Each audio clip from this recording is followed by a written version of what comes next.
जय रामकृष्णा।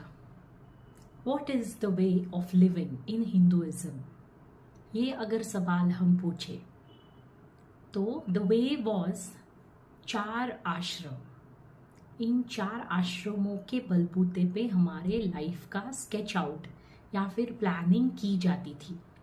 मगर मॉडर्निज्म के नाम पे हमने धीरे धीरे इस एंशियंट नॉलेज को, अपने पुराणों को, वेदों को ताक पे रख दिया। और जो हाल अभी सोसाइटी का है, प्रोग्रेशन के नाम पे हमारा डिग्रेशन हो रहा है, हम डिग्रेड हो रहे हैं। ये हाल क्योंकि हमने पुरानी चीज़ों को पूर्णतः अपने जीवन से निकाल फेंका है। अगर हम उन प्रिंसिपल्स के साथ आज भी चलेंगे तो लाइफ के एक अलग मायने होंगे और प्रॉस्पेरिटी के साथ साथ, उन्नति के साथ साथ, विकास के साथ साथ हम लोग एक बैलेंस लाइफ जीने के काबिल हो जाएंगे। तो ये 4 आश्रम अपने हिंदुइज्म या फिर हिंदू फिलॉसफी के हिसाब से ये 4 आश्रम क्या थे, या फिर इन 4 आश्रमों का क्या महत्व है। तो ये 4 आश्रम आप में से बहुत से लोग जानते होंगे या यंगस्टर्स को शायद पता भी नहीं होगा। तो ये 4 आश्रम हैं। पहला वाला ब्रह्मचर्य आश्रम, फिर गृहस्थाश्रम, गृहस्थाश्रम के बाद वानप्रस्थ आश्रम, और चौथा आश्रम था संन्यास आश्रम। तो इन जनरल हिंदुइज्म में या फिर कहीं पे भी हम एक मनुष्य की आयु 100 साल की मानते हैं। मतलब we assume that every human being has a life of 100 years. और हम कहते भी हैं कि जुग जुग जियो या फिर 100 साल तक जियोगे, ये हमारी रोजमर्रा की बातों में आता है। तो पहले 100 साल की ही आयु एक प्रॉपर आयु या पूरी जिंदगी मानते थे। आजकल डेफिनेटली कम या ज़्यादा हो गई है, वो बात अलग है। तो जब 100 साल की आयु को माना जाता था तो 25-25 साल एक एक आश्रम के लिए दिए गए थे। जैसे पहला आश्रम ब्रह्मचर्य आश्रम 25 साल, उसके बाद वाले बचे हुए 25-25 साल। तो एक एक करके आज आश्रम हम थोड़े से डिस्कस करेंगे और आज के जीवन में हम उसका कैसे उपयोग कर सकते हैं ये हम देखेंगे। तो पहला आश्रम जो है ब्रह्मचर्य आश्रम, एज इट इंडिकेट्स, बहुतों को ये वर्ड ब्रह्मचर्य आपने सुना होगा, ब्रह्मचारी ये भी सुना होगा। तो ये जो कालखंड है उसमें से आधा तो हम बाल्यावस्था में ही रहते हैं। तो उसके बाद शिक्षा अर्जन या फिर एजुकेशन के लिए, अपने आप को एजुकेट करने के लिए, प्रोफेशनल कोई क्वालिफिकेशन लेने के लिए, ब्रह्म ज्ञान की भी प्राप्ति करने के लिए और अपने आप को एक अच्छा सिटीजन या फिर एक अच्छा इंसान बनाने के लिए 25 साल जरूरी है। तो इसको कहा गया ब्रह्मचर्य आश्रम क्योंकि इस दरम्यान a person is suppose to live a calibrate life. उसको ब्रह्मचर्य का पालन करना चाहिए। जो भी एक्टिविटीज गलत है उनमें उसको एक्टिवेट नहीं होना चाहिए और उनमें उसको इन्वॉल्व नहीं होना चाहिए। बट आजकल की परिस्थिति ये है कि हर बच्चे के हाथ में मोबाइल होने की वजह से 10 या 12 साल की उम्र में ही उसको जो भी नहीं देखना चाहिए वो देख लेता है, जो भी नहीं करना चाहिए उसको करने की चाह हो जाती है। और इस वजह से ही सबसे पहले आश्रम में ही अभी गड़बड़ी चल रही है। छोटे छोटे बच्चे जो है, जो प्यूबर्टी एज को क्रॉस भी नहीं करते, मगर उनको एक्सेसिव ज्ञान होने की वजह से उनके दिमाग बिल्कुल सही तरीके से काम नहीं करते। ये मेरे 25 साल के टीचिंग एक्सपीरियंस से कह रही हूँ कि बच्चे आजकल बच्चे नहीं रहे।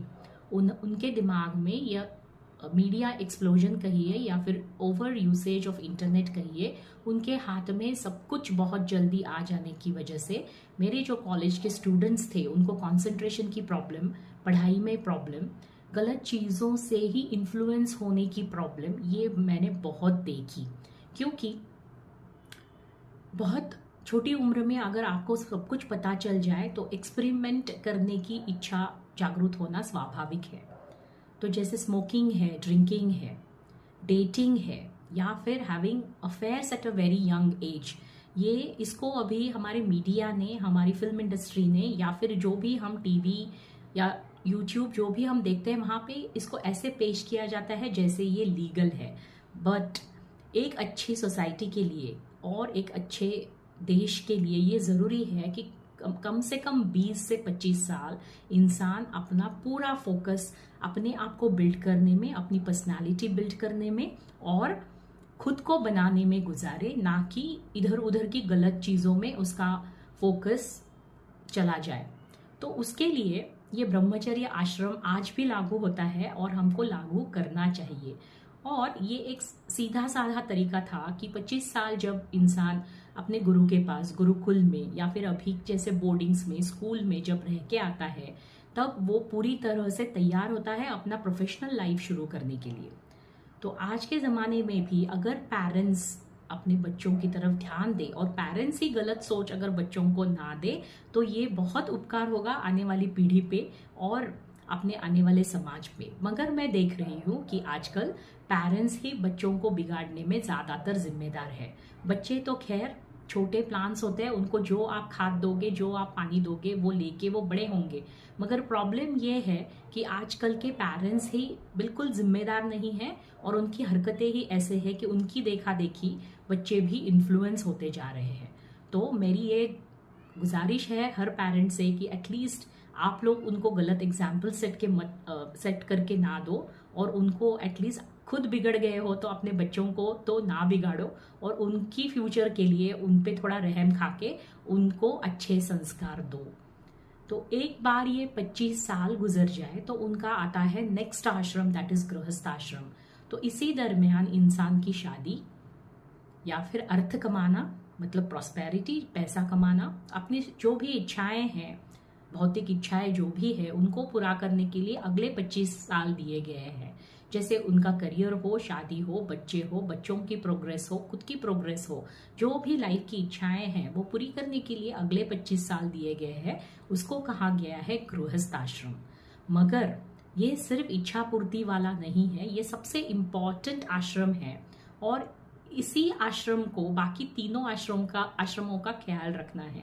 तो ये गृहस्थ आश्रम जो है ये बहुत ही इम्पॉर्टेंट है। तो आजकल हम देखते हैं बाकी के तीनों आश्रम तो लुप्त ही हो गए हैं, गायब हो गए हैं, मगर सिर्फ गृहस्थ आश्रम ही चलता जा रहा है। 20 साल से लेके ऑलमोस्ट 80 साल तक इंसान गृहस्थ आश्रम में ही रह रहा है। मतलब गृहस्थी जल्दी शुरू करते हैं और गृहस्थ आश्रम में आते ही मतलब एकदम सिर्फ डिजायर्स और कामना पूर्ति के लिए ही जिए जाते हैं।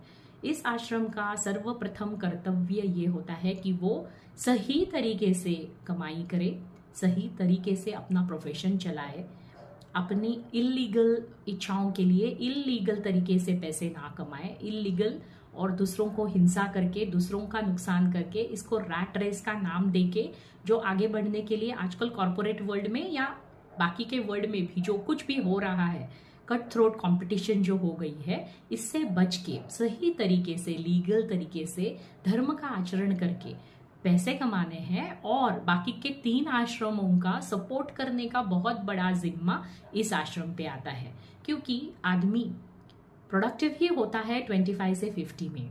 तो उसको अपने एल्डर्स मतलब बूढ़े माँ बाप का ख्याल, अपने घर के बड़े सदस्यों का ख्याल, बच्चों का ख्याल, और जो संन्यास मतलब जो आखिरी पार्ट है, ओल्ड एज जिसको हम कहते हैं, उनका ख्याल रखना भी गृहस्थ आश्रम का ही काम है। तो इनकी जिम्मेदारी जरा ज्यादा है। तो ये जो गृहस्थ आश्रमी लोग हैं, इनको बिल्कुल संयम से और धर्म से आचरण करके ये 25 साल गुजारने चाहिए। ये 25 साल एक बार खत्म हो जाए तो तीसरा आश्रम आता है, उसको कहते हैं वानप्रस्थ आश्रम। वानप्रस्थ आश्रम में जनरली ये जो राजा या फिर हमारे एंशंट लाइफ में, एंशंट एजेस में जो होते थे, जो भी प्रोफेशन उनका होता था, वो अपने बच्चों के हाथ में धीरे धीरे सौंप के by 55-60 they use to come out of their profession.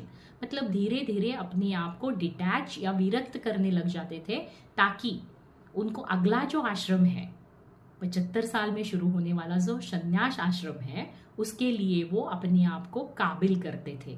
तो 50 साल में सब कुछ दे देना नहीं है, मगर धीरे धीरे अपने आप को डिटैच कर देना है।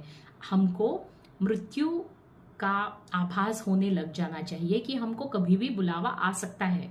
तो हमने अपने अगले लाइफ के लिए या फिर मोक्ष प्राप्ति के लिए या अपनी जिंदगी को सफल बनाने के लिए अभी क्या करना है, क्योंकि पहले 25 साल गए खुद को बनाने में, बाकी 25 साल गए अपने संसार को बनाने में, अपने बाल बच्चों को देखने में, और अपनी इच्छाएं पूर्ति में। तो अभी जो अगले 25 साल है इसमें धीरे धीरे डिटैचमेंट आना जरूरी है। तो जैसे जैसे धीरे धीरे हम डिटैच होने लग जाते हैं, इसको हम बोलेंगे वानप्रस्थ आश्रम। तो इसके लिए हमको एकांत में जाना, आजकल लोग फार्म हाउस पे जाके रहते हैं, उसको हम वानप्रस्थ आश्रम नहीं कह सकते, क्योंकि वहां जाके वो इच्छा पूर्ति ही करने गए हुए होते हैं। वानप्रस्थ आश्रम मतलब एकांत में जाके, फॉरेस्ट में जाके, जैसे आपका फार्म हाउस ही हो, मगर वहां पे जाके डिटैच्ड वे में शांति से मनन करना, चिंतन करना, स्पिरिचुअल थॉट्स लाना, अपना लाइफ क्या है, हम कहाँ जा रहे हैं, who am I, where have I come from, इन थॉट्स को बढ़ावा देके एकांत का यूज खुद को इवॉल्व करने में यूज करना है। ना कि अभी जो हो रहा है कि फार्म हाउस का मतलब अय्याशी। ये अय्याशी के लिए वानप्रस्थ आश्रम या फार्म हाउस का उपयोग नहीं होना चाहिए, बल्कि हम खुद के बारे में सोचिए।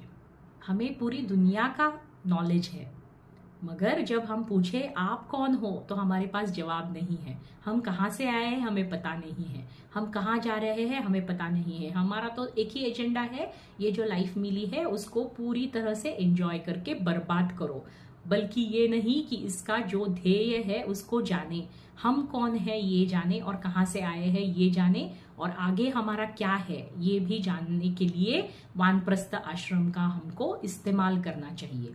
एक बार हमें वानप्रस्थ आश्रम क्या है पता चल जाता है, तो इंसान धीरे धीरे विरक्त या फिर डिटैच होने लग जाता है।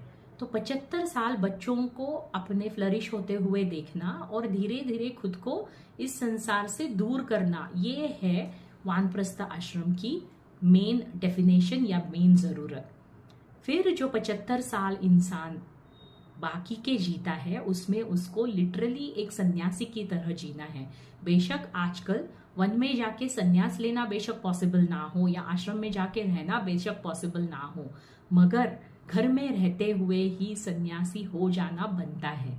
मतलब कैसे कि आप एक सन्यासी की तरह विरक्त होके अपने जो विकार है, काम, क्रोध, मद, मोह, मत्सर, इनके ऊपर काबू करके भगवान की शरण लेके, भगवान में अपना मन लगा के, अपने आप को मोक्ष की प्राप्ति का ध्येय दिखा के उस पाथ पे चलना, उसको हम कहेंगे सन्यास।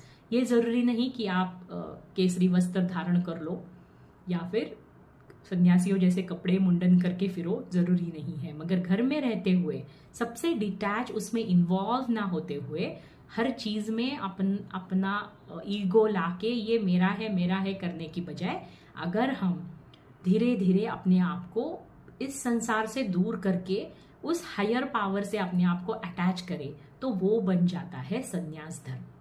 तो ये 4 आश्रम जो है, ये the proper way of living life हमारे हिंदुइज्म में बताया गया है। मगर आजकल बाकी तीनों आश्रम बिल्कुल गायब हो गए हैं और सिर्फ गृहस्थ आश्रम का पालन सभी कर रहे हैं। 80 इयर्स के एज में भी हम देखते हैं पॉलिटिशियंस एकदम एक्टिव है। 80 इयर्स के एज में भी लोग बिल्कुल पैसे के पीछे पड़े हुए हमें टीवी पे और एक्टर्स एक्ट्रेसेस दिखती है। उनको कहीं से भी अपने मोह की मुक्ति या मोक्ष की प्राप्ति जैसे कोई थॉट्स ही नहीं है। उनका एक ही मकसद है, जियो, कमाओ और अपनी इच्छा पूर्ति करो। तो ये ऐसा है, हम घर में भी देखते हैं लोग आजकल बहुत एक्टिव या फिर यंग रहने के लिए अपनी इच्छाएं तो बढ़ाते जा रहे हैं, मगर अपना ध्येय भूल चुके हैं। तो यही हाल है अपने जो आखिरी है 75 इयर्स या फिर से बाकी के 2 आश्रम जिनमें हमको सिर्फ भगवत प्राप्ति का ध्यान करना जरूरी था, उनका आजकल ये हाल है कि वानप्रस्थ आश्रम और संन्यास आश्रम तो खत्म ही हो चुके हैं ऑलमोस्ट। तो और पहले 2 आश्रम, जैसे मैंने कहा ब्रह्मचर्य आश्रम में तो ब्रह्मचर्य का नाम ही नहीं बचा है। बच्चे आजकल बिल्कुल, हमारी यंगस्टर्स या यंग पीढ़ी बिगड़ती जा रही है। तो मुझे जब कोई इन छोटे बच्चे दिखते हैं जिनमें हायर फिलॉसफीज या अपना वेदांत, द्वैत, अद्वैत, इन सब के बारे में जब मैं छोटे बच्चों को देखती हूँ, उनका इंटरेस्ट देखती हूँ, तो बहुत खुशी होती है कि चलो maybe the future is going to be safer for India and the citizens of India, क्योंकि एटलीस्ट थोड़े बच्चों को इन चीजों में रुचि है। बाकी सब तो खैर कामिनी कांचन के पीछे ही पड़े हुए हैं।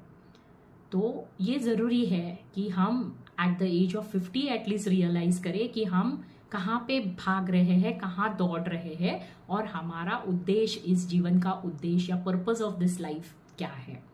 तो ये 4 आश्रमों के बारे में हमने आज ये किया, पॉन्डर किया। आगे हम जाके 4 पुरुषार्थों के बारे में बात करेंगे, धर्म अर्थ काम मोक्ष, जो रिलेटेड है इन आश्रमों से। तो इनके बारे में विस्तार से हम जानेंगे। तब तक देखते रहिए। अगर आपको कोई भी सजेशंस है, कोई भी थॉट्स है, कोई भी फीडबैक्स है, please be free to share with me. Like, share and subscribe, and please comment how did you feel the content, and if you have any suggestions, please share. Thank you so much for watching. Jai Ramakrishna.